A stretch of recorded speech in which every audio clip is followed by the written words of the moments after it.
Welcome everybody. Just wait for us to join us today.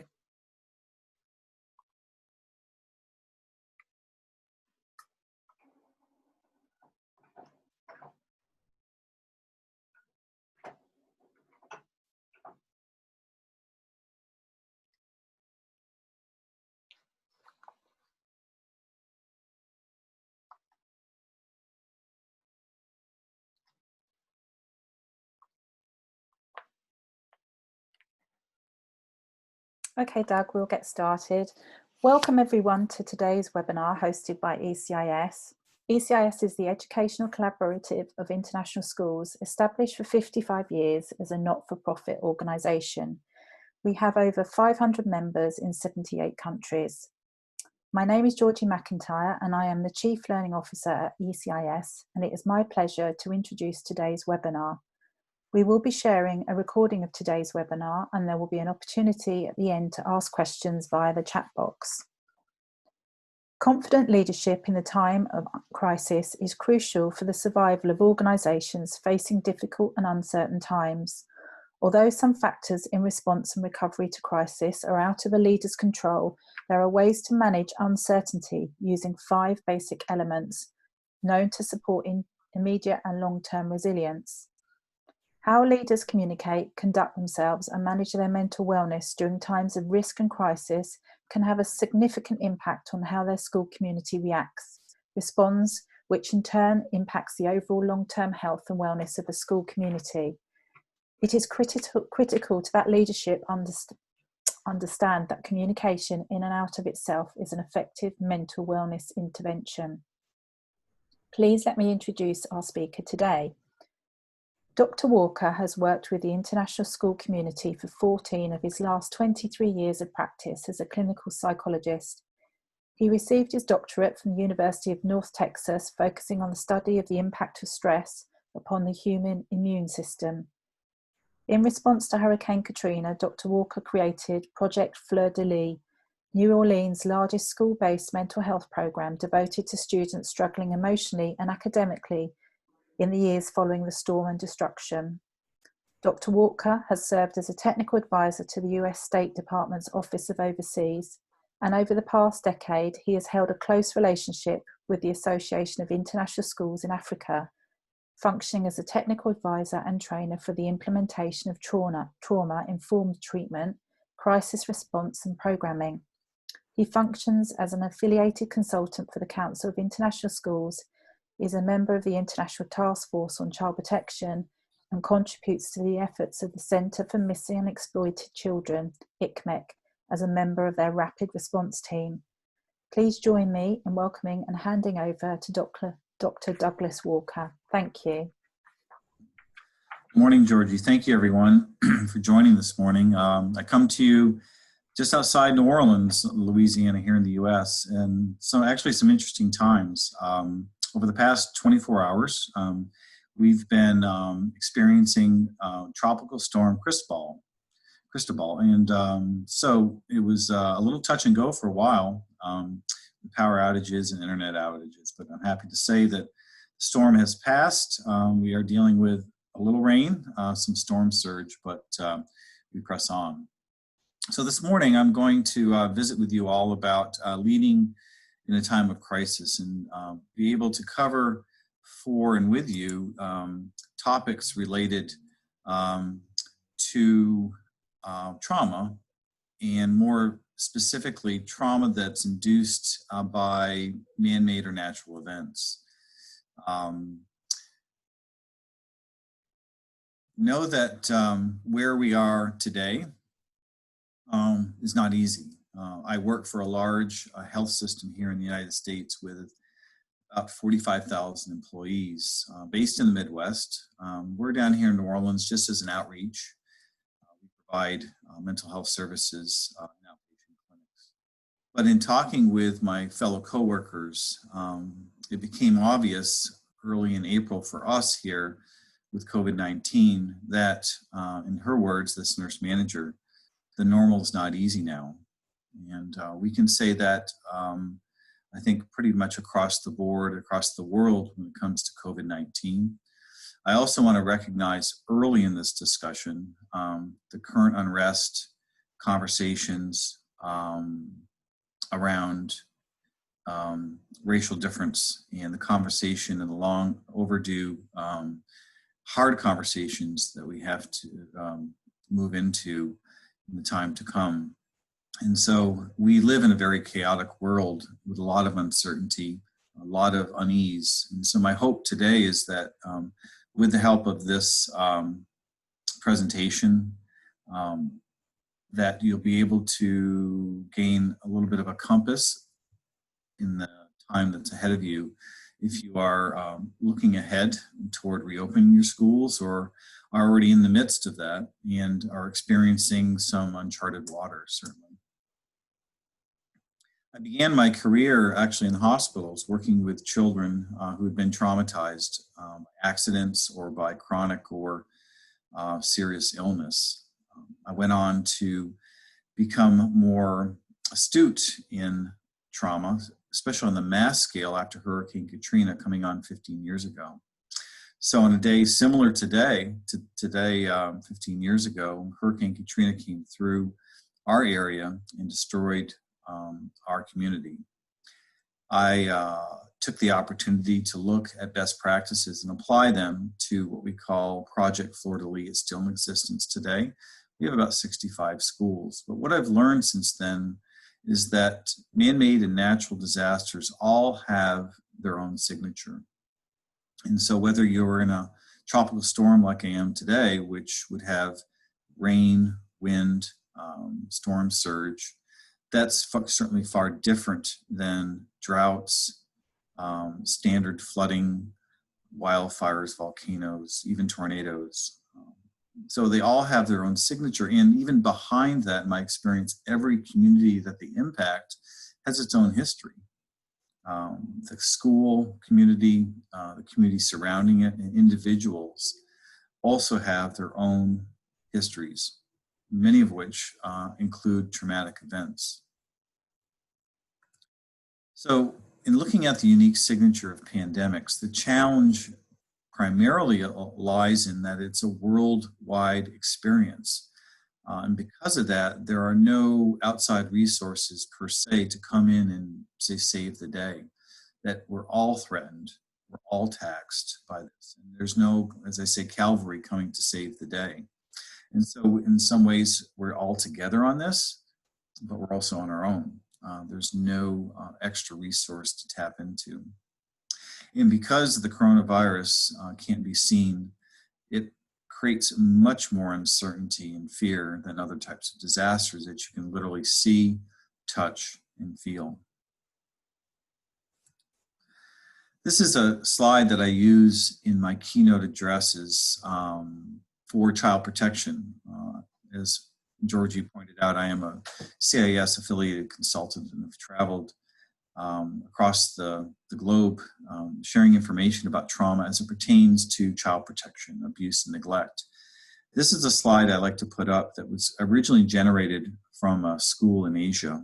And I asked them, looking at this continuum with stress on the left and trauma on the right, what generally is your school experience for students?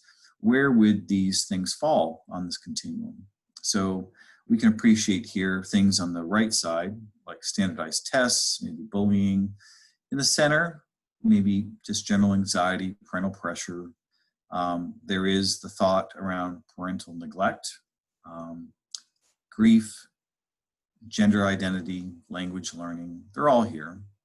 And I added to it more recently, in the last couple of months, where does COVID-19 fall on this for you? You personally, you as a family, your family, as a school community. And it's going to be different. And it's a changing landscape for sure. At the end of today's session, we'll have an opportunity for you to ask questions. And I'll create a metaphor for us to kind of work from that really, I think, and it's best visually to understand kind of where we're at, because we're all both same, we're also different. Let's talk about a compass. Where do we go? What do we use to navigate these uncertain times? So my best advice after having 15 years of experience working with communities who've endured man-made and natural disasters is to keep it simple. Accept good and give yourself permission to let go of great. I think everybody on this call is in some ways a perfectionist. And what I mean by that is that you always look to do your best and you expect the best from those you work with. And to that end, we in these times need to understand that we're not in control of a lot of things. Because of that, you need to let go of great and accept good on a daily basis. For routine, we would want to create predictability with the knowledge of what's to come. So creating a routine for yourself, for your family, for your school community is very important. This goes on to create a sense of control and finally the sense of calm. And I'll speak about calm or creating a sense of calm a little bit later in this presentation. Providing regular and easily consumable information is extremely important. I've talked to schools that are moving away from large amounts of information. I would think that anything more than a page is not going to be consumed, especially when people are in stressed times. What schools are turning toward is less, say, tip sheets around information to short videos produced by iPhone or whatever simple device that you have that is down to earth, something that can be consumed in short length, so 1 to 2 minutes. And it's found that these are more consumable and people recognize them and they're being sent in a very personable way. So it could be administration, it could be teachers. So think about developing more of a connectedness with your school community through video. Provide culturally appropriate resources. So certainly there's a wealth of knowledge out there, but you have to digest it in terms of your school and where your school lies. So not only your school culture, but your host country culture as well. So take the time to apply those things to your own situation. And when appropriate, measure and monitor well-being. Probably not in the midst of any type of major crisis would you put a survey in front of someone, but as things evolve and people become more at ease with what's going on, checking in with them might be prudent to see how everyone is doing and if they need anything. So what to expect like this from students, families, faculty, staff, and peers. Uncertainty will change the way that individuals normally behave. And so here in my office, I see clients every week. And I know that both fear, stress can cause individuals to act differently. So you have to, as we say here in the States, cut some people some slack. It's the way that they're coping. They're doing the best that they can. So if someone arrives at your door just not being themselves, you want to be able to check in with them about that. Know that the reactions are really in some ways normal regarding this extraordinary situation. Later, we would think as mental health professionals that this fear and uncertainty will eventually fade, but there'll be a sense of grief, loss, and lack of closure. Certainly, we've seen the challenge around the class of 2020 with a lack of closure. There are a lot of creative schools out there doing the best they can to give these students the kudos they deserve. But grief and loss is not only around loss of culture, loss of friendship, but loss of colleagues. I know that many organizations, the healthcare system being no different, are facing large layoffs due to the economic impact of COVID-19. And so I know schools are making extremely difficult decisions regarding their staff and the need for staff. And so the grief and loss may not come so much with, say, death of COVID-19, but the loss of colleagues due to the economic impact. So you need to be able to brace yourself for that because it's real and it's likely to impact your school community. What to expect in yourself as a leader is an important role in establishing order, predictability, and certainly direction. Your own sense of calm and self-assurance will play a significant role in how other people do. We are, in some ways, mirrors to the individuals that we work with and for. So as we go, they go. And so we want you to be the best person that you can be each day, strong and with fortitude as best you can. And because of this need for fortitude, we also want you to take and share that confidence with others. Remind them why they're on the team. And so reinforcing confidence is a theme that I'd like you to take away from this morning's conversation. We're all in uncharted waters, and when in doubt, we want you to seek peer support and advice. To that end, I'd like to remind everyone that ECIS, along with other partner organizations, have created the International School Recovery Forum for COVID-19. It's an excellent resource for schools to get a peek on what it's like to reopen and to share ideas and really brainstorm around reopening schools. Early on, when I began giving this talk back in April, there were a lot of uncertainties around reopening schools. Now that schools are taking the chance, in a lot of ways the lead on a reopening schools, there's a lot of information to be gained from that. I think one of the most important things around safety and establishing a sense of safety is around gathering and using accurate information. What you see before you here are 5 elements that are worth memorizing. This is the biggest compass I can provide in navigating uncertain times. These 5 elements were created out of a work study group post-Hurricane Katrina. After Hurricane Katrina, the mental health professionals realized they needed some form of tool to help individuals recover in the long term.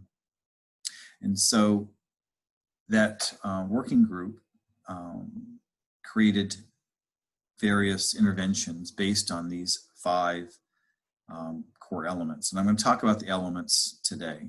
So they are safety, providing also a sense of calm, certainly connectedness, self and community efficacy, and hope. And so if you could memorize these, they're going to be a very efficient guide for you, especially around this idea of communication.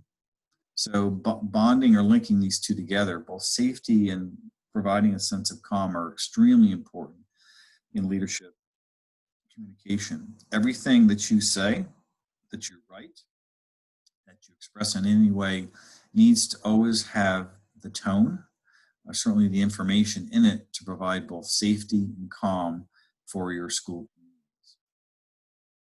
Let's go back and talk specifically about this idea of safety. So how do we operationalize safety? First, we need to understand the rationale. And we know that clear, concise, accurate, and timely communication increases, again, this idea of predictability, a sense of control and safety in others. Sometimes you won't know everything, but providing what you do know is in turn comforting. Also letting people know the next time that you're going to communicate is also comforting. Even if you have nothing more to add, just arriving at that time of the day and saying that it's 2 o'clock, we said that we would communicate with you again about what's going on, and you have nothing to add. That predictability in that schedule is in itself comforting and can create this sense of safety in others. As far as messaging, really operationalizing the sense of safety, you may ask questions like, how has the outbreak affected your sense of safety? What helps or could help to create a larger sense of safety for you as you return to school? Statements like, we're committed to our community's health and well-being, and we're here to keep you all safe. Specific actions, giving your best understanding of timelines and advise any variables. Again, this is going to going to be based on your own school situation. Certainly relying on your local public health is important, and do the best you can with the information that you have. Calming. The rationale around this is fairly obvious. People who are not calm don't think well. They don't make good decisions. And so providing and creating a sense of calm in your school community is certainly important. So creating a sense of calm, instilling it in others, creates a mental, emotional, and even a physical stability in the face of adversity. So when people are calm, better choices are made, and schools recover faster with more deliberate one-way kind of steps. You're not stepping backward when people are calm and cool-headed. Operationalizing the sense of calm, you want to ask questions specifically about how you're doing, how you're sleeping, how you're connecting. Getting out there in the hallways on campus, not staying in your office would be important. Create the sense of calm. What do you need? How can we help? Statements like there's no set of rules of working through something like this, and be patient with yourself. In my experience in reopening our clinics here, there is this kind of asynchronicity that we're experiencing. So some things begin, some things end, and you go in a different direction based on new information.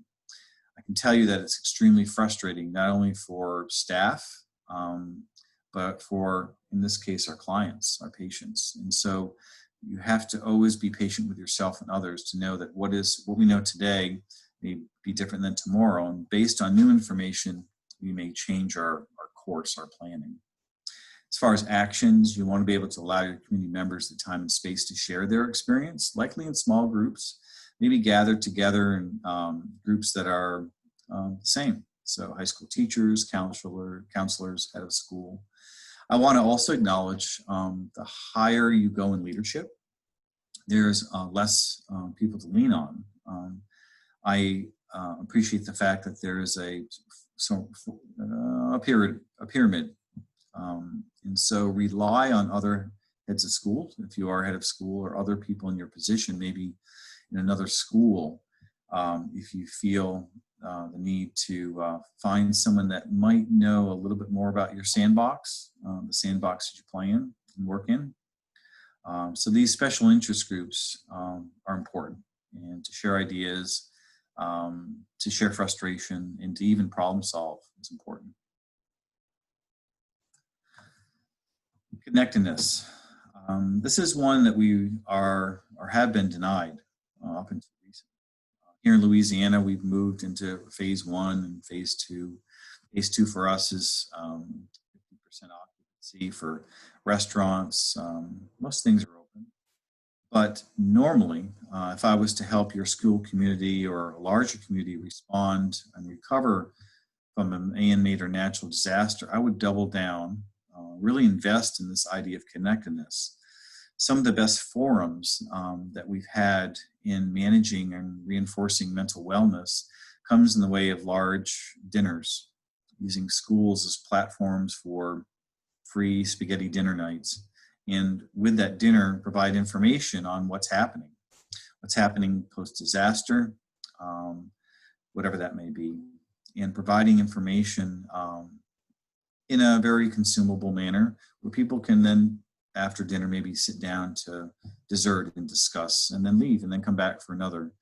So normally I would double down again and invest in this idea of connectedness. And we've been denied that. So I feel a little bit that our hands are tied, although that we're freeing up a little bit. To that end, I think we're all capitalizing on our newfound skills in video conferencing, although it doesn't provide us really that humanness that we're craving. That's one thing managing when you return to school that will be important, is to set aside extra time for individuals to connect. So social distance, to mask, but also to connect as best they can in a real space.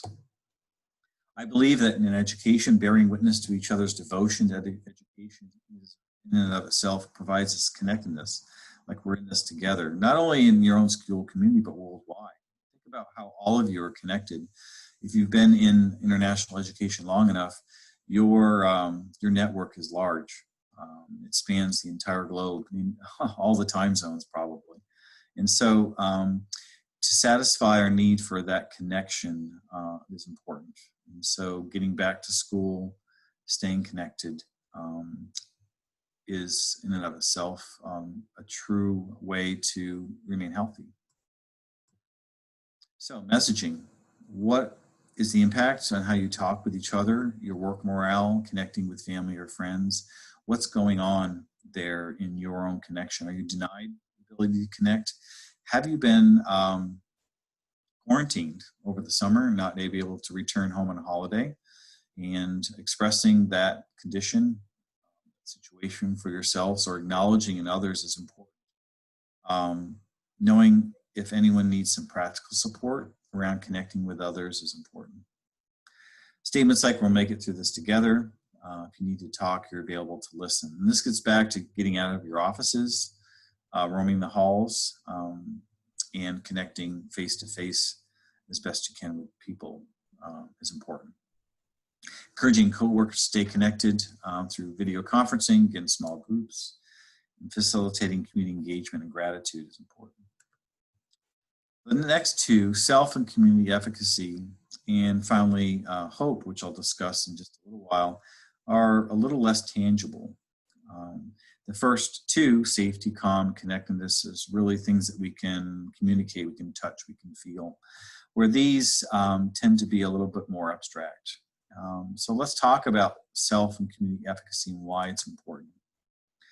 The rationale comes around reinforcing the idea that individuals in your school community are valued first, and they have what it takes to get through this. And so what I mean by that is that they're chosen, they're part of your school community because they're not imposters. And asking about that is important. Has there been a change in your confidence, in your ability to do your job? When I do trainings for schools, I often remind everyone that we all have that t-shirt. We have that t-shirt that we wear sometimes underneath our regular clothes that says imposter. In life, I believe that we are challenged with things that we've never seen before. And I think those opportunities, I really call them, test our resolve, test our self-worth, our self-esteem. And so you need to know that you are not an imposter, that you're part of a team. And as a leader, you need to remind individuals of why they were chosen, and they have what it takes to work through, to problem solve, to get your school back to a safe learning environment. Getting around, talking to your educators about what they need to do their job to maintain their own confidence is important. To message things like 1 hour, sometimes 1 day at a time. We're just going to get through today, and then take the time for lessons learned. You're not an imposter, you're competent, and you've got this. Actions, again, checking in with coworkers regularly would be important. Sharing optimism, and when appropriate, using humor to dissolve any high pressure situations. So don't forget to laugh. Hope is probably the most abstract. And where do we find hope? For this and for us, I think we hold on to the idea that things will be better. We see signs of hope in our everyday life. And so we always look for the best in things. We always look for the sunrise. And even in our most difficult times, COVID, now racial disparity, the acknowledgement thereof, the hard conversations ahead worldwide about that, we know that there are signs of hope, and we will, as a world, as a worldwide community, get through this and hopefully come out the other end better for everyone. Messaging around hope include how is this experience creating maybe even deeper connections? So flipping it around, and is there more gratitude? Is there more appreciation for friendships? Is there also a different sense of purpose? Are you questioning, not in a bad way, even your vocation, your career? Is COVID-19 bringing you a different, I guess, value system? What's your relationship even with your higher power? So what we're going through is certainly a life-changing experience, and these can be difficult times, and meaning making is important. How do we package this all together to make meaning around this?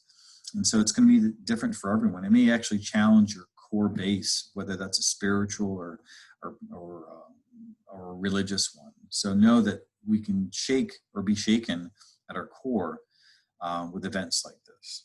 And finally, to acknowledge and identify shifts in coworkers' perspectives. So they may, those around you, your own coworkers, may change the way that they see the world, and may change for them the way they relate to each other, even their sense of purpose, or why they got into education. So know that at the core, people may have some shifts. They may pivot on some things that they thought were once very true for them. Talk a little bit about compassion fatigue. It's been defined as the weariness that comes from caring. It was originally kind of formulated around those of us in mental health care, those of us that do trauma work like myself, that the more that we do, the more that we hear people's stories, the more that we risk being hurt. But I believe we can extend this definition to educators as well, because you're not only educating kids, you're listening to their stories, you're following their lives in such a way that expose you to things that can be really traumatic or certainly stressful. Challenge here is that if you're not caring enough for your kids, you may not be doing your best or be at your best. But if you're caring too much, then you run the risk of being injured. So this is the kind of the tightrope walk that we lead as educators, as mental health professionals, and not caring too much or caring too little. And so compassion fatigue can look like many things. As far as, say, symptoms of problems with concentration, frustration, irritability, feelings of inadequacy or low self-esteem, even physical complaints, all parts of this idea of compassion fatigue. As kids return to your classroom, you're going to be exposed to many new stories, some of which may be actually traumatic. So you need to be prepared to process those stories with those around you, be able to not just hold on to them, feel as though you need to lock them up, but take the time to share them with others in certainly a confidential way, and be the best you can be in caring for others. I, for many years, considered this idea of this work-life balance, this concept of somehow that we can always balance, we can have as much as one as the other, and that somewhere in between we find this mental wellness or mental well-being. But recently, actually, as of COVID-19, I am questioning this idea of work-life balance. Is it possible? And even if you maintain it, how long can you maintain a balance before tipping over and then feeling bad about yourself? I'd like to offer you all maybe a new way to think about this. And so maybe not so much the work-life balance, but maybe in terms of something more, say, musical. And what I mean by that is acknowledging that our lives can seem so much in balance, but maybe taking on a different rhythm, tone, or even tempo. So let's talk about rhythm for a second. 4/4 time, pretty straightforward. Boom, boom, boom, boom. For you musicians out there, you can appreciate that kind of steady beat. But how's your life change if you go to a 3/4 time? 1, 2, 3, 1, 2, 3. So more like a waltz, right? And so I think we're all in the mindset often that we are in 4/4 time. And then we enter maybe part of the day or part of the week that we're in 3/4 time. It feels different. We're more of, say, a waltz. Tone is important, timbre, and so is it shrill? Is it soft? Is it loud? And certainly all of this applied to tempo. And so is it fast or is it slow? So just something I've been contemplating, kind of giving up this idea of work-life balance for these more musical types of metaphors. May actually cut you some slack around having to keep this balance, and know that some days it's going to be 4/4 time and it's going to be fast, and other days it might be like a Viennese waltz. So I wish you all more the waltz days than the fast 4-beat tempo days. Self-care. I'm pretty much over, as a mental health professional, teaching self-care. I think over the last 10 years, and certainly with the emergence of mindfulness, we all know what self-care is. I call it self-care 101. So don't eat too much, don't drink too much, exercise, get good sleep. So knowing is not the challenge, making the time is. And so that is my marching orders, I guess, to all of you today, is to make the time to do what you know you need to do for yourself. It can be hard. Carving out even 5 or 10 minutes in a frenetic lifestyle is very difficult. But I'd like you, as homework, to find the time to care for yourself. Peer-to-peer, let's go up a little bit. I talked about these cohesive small groups, the ability to get together with like-minded people to share information, to vent, just to talk about. I think these are all important. But who do you go to? And think about that. What is your circle, whether it's on video or in person at your school community? Who do you go to? Because that's the next step. I think that's what's important to capitalize upon. Although COVID-19 has taken away a lot of our ability to remain real with each other, hugs, real-time knee-to-knee, over coffee. I still believe there's a need to connect. This conversation, How's Your Five, was created after a very large natural disaster here in the United States. In 2011, May 22nd to be exact, Joplin, Missouri experienced what they call an EF5 tornado. Killed 163 people in about 30 minutes. The impact on that community was completely devastating. Out of that came this idea around asking the question, how's your five? It is a conversation that gets beyond I'm fine. And I don't know about you, but I'm guilty of it. Someone asked me, hey, how you doing today? Oh, I'm fine, I'm good. What are you wanting to really express in that? So in Joplin, they came up with how's your five to get around people just saying I'm fine. So how's your five is how's your work? How's your school? How are things going? You're working too much, too little? What's going on there? Love is around relationships. How's the family is a good question, rather than just saying, how you doing? Play is important, so joyful activities. What are you doing for fun?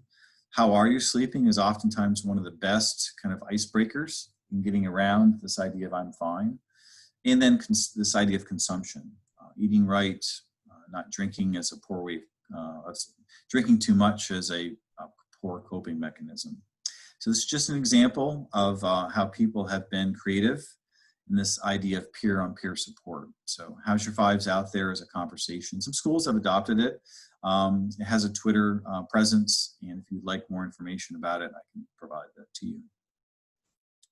So let's get back to these 5 things. I hope you can leave today knowing that these are your compass.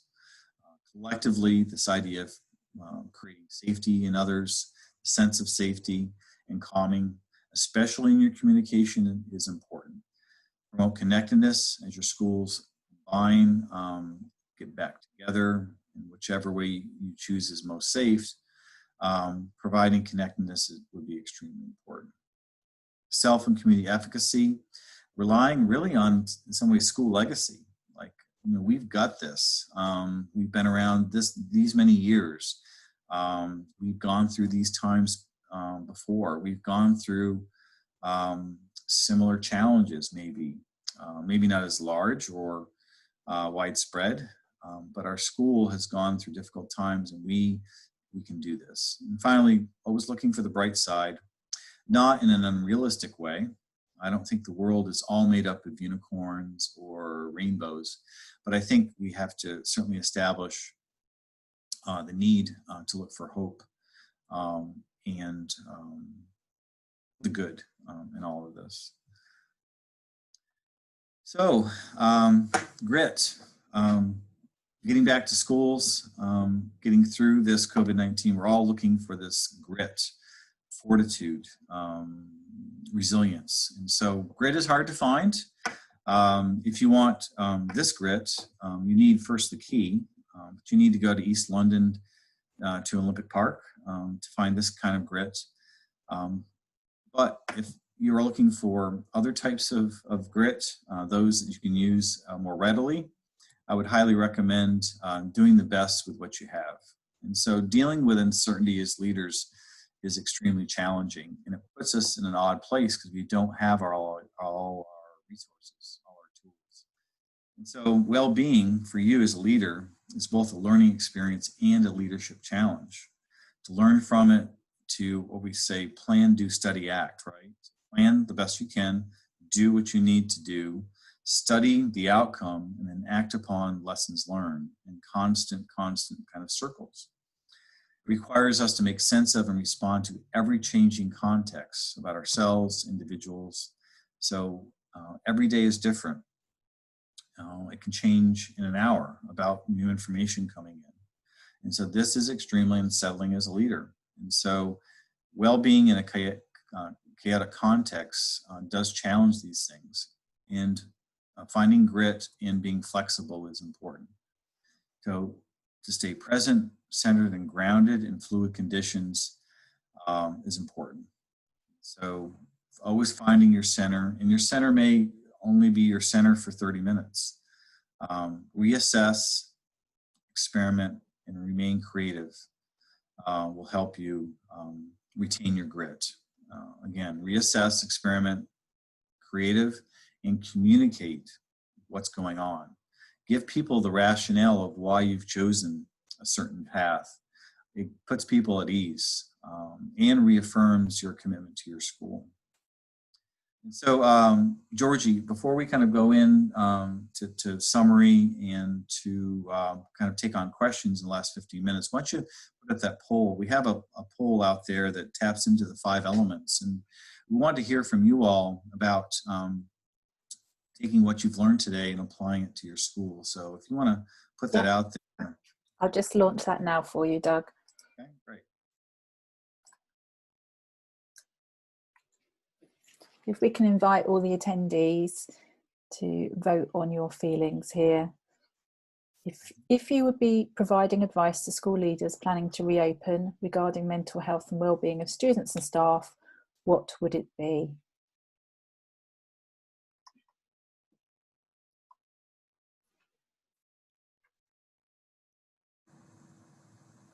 We've got quite a few comments here actually, Doug, just generally. Good. Yeah, so people saying how important laughter is. And there's lots of feedback around the 5, your 5, and how helpful. Yeah, how's your 5, the connectedness element we all miss at the moment. So lots of reflection on that. Good.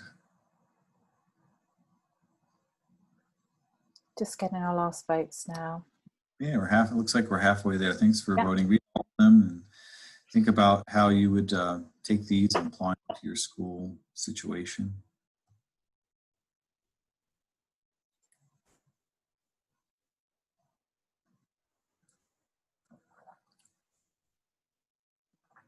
If we can invite the last votes, please.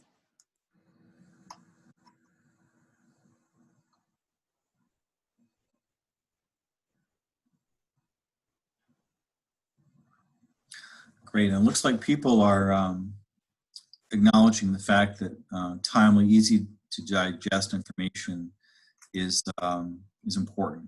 And in some ways, if you look at a timeline, that's really where to begin. it's amazing as animals, human animals, how our communication is how we navigate. It's not only our compass, it's our teeth and it's our claws and how we move through the world. And so it's not surprising that you're all choosing information as being the tool that you're going to use. And that really capitalizes upon both this idea of providing a sense of safety and calm. And so timely information, giving individuals the ability to know when the next communication is important. All right. So Georgie, can we take that down now? Looks like people have voted, and we all agree that that looks like the information is most important. But coming in a close second is the time for this idea of meditation, mindfulness, exercises. This core well-being is important.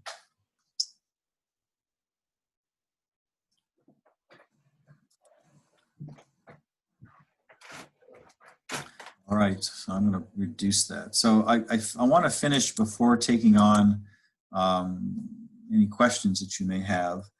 This picture, I searched long and hard. I first sat and contemplated where I felt I was, not only with COVID-19, but in acknowledging the Black Lives Matter movement and the need for that difficult and long overdue conversation, the change that's needed in society to find and maintain and promote social justice. And the image that I found was a tilt-a-whirl. Now, I don't know if any of you have ridden one recently, but just as a reminder, you are seated amongst 3 and 4 of your best friends, and you not only spin in a circle, in a large circle together, but you also spin individually in these small cars. And the reason I chose this particular image starts with the sky, and it's storming. This image certainly relates kind of a dichotomy of sorts, where there's potential fun or certainly togetherness, a shared experience down below, but a storm above. I also want to acknowledge, and why I chose this, that even if you're sitting together, and let's say your school community is an individual car, each one of you in that car is going to see and feel something different because you're seated next to each other. You're in the same car, you're spinning the same way, but what you see as an individual is going to be different. Just like it's going to be different in the car next to you, in the car after that. And so for now, this week, and maybe this month, this is the image that I use to help describe how I'm seeing the world, and in a lot of ways feeling the world right now, is this tilt-a-whirl. I think moving ahead, the biggest challenge is around a asynchronous life. Things are going to begin, pause, and sometimes even move backwards. There'll be a stop-start. Some places will be open, some places not. Was open, now not open. Safe, was safe, now not safe. And so I think the tilt-a-whirl combined with the knowledge that life will be out of sync for a while is at least my way to understand the world. So, Georgie, it looks like we have about 10 minutes, and so I'm going to open it up to you to kind of take the reins here and bring in some questions and some comments. Thank you, Doug. We don't actually have that many questions at the moment. I think everyone's just really reflecting on your points and your contributions. From my perspective, what has been the one most practical activity that's kind of helped your colleagues and yourself when actually going through this process at the moment? Mm-hmm. Yeah, so I think sharing in small groups has been important, even through video. I have helped guide our larger health system leadership and maintaining connectivity. Connectivity really spans not only daily communication, but the ability for people to get together in affinity groups. And so video groups to talk about what's going on.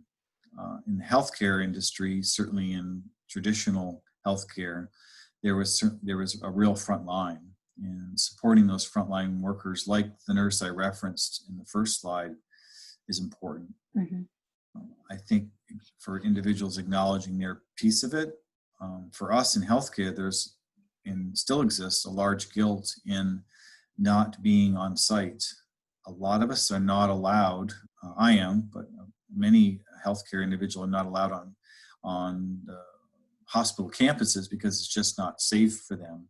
They feel obligated, which in some ways they should, as a coworker, to be on site and to support, but it's just not safe. So there's a kind of a guilt there, and you and your schools may feel that as well, as that there may be not some frontline workers, or you want to be a frontliner, and it's really not safe for you right now. Yeah, I think there are many of us feeling that way as well, Doug. A question here from Cam. In your opinion, what will be different when we come back together? Hopefully gratitude. Thankful for the things that are most important to us, friends, family, coworkers. That's the social side of things, the thing I think that drives hope and efficacy. My hope professionally, since I'm in the mental health field, is that mental health and well-being will be elevated to a point that it can be at the table. And what I mean by that is that leadership relies on mental health, the counselors in the schools in particular that know the community in making best decisions. I think there's an opportunity here to finally arrive at a place where mental health and well-being is not second. Mm-hmm. And sometimes it takes second chair to things like school entry. I've always been concerned, and that conversation is growing around mental health and well-being in the gap. So the gap that exists between graduating high school and into university, when many mental health conditions actually arise for the first time, especially depression and anxiety. So I hope that there's, again, a heightened sense of need around mental health and well-being. Yeah. Yep, Cam's come back. She said, yes, I hope young people will be better prepared because of this crisis. And particularly all the other sort of reflections at the moment with the Black Lives Matter protests. Absolutely. Yeah, there's so much relevance and interconnection there. Question here that we have from Catherine. Do you have any examples, or are you aware of any examples of schools that have really good wellbeing programs and approaches? And is it possible for us to be able to share any of those? Mm-hmm. Yeah, there are several. So I'm fortunate enough to travel to different schools and tap into different examples. And so I can certainly provide you offline a group of schools that I find do extremely well, and some actually that have already reopened. And so you'll also get the combination of not only good well-being programming, but what they're doing in reopening. And so through Georgie, I can share my email and give you those school contacts and make that introduction to the principals and or the counselors on site. I think that would be wonderful, Doug, if you're happy to do that. I think everyone would appreciate that. One of the schools that we recently featured in a webinar were Copenhagen International School.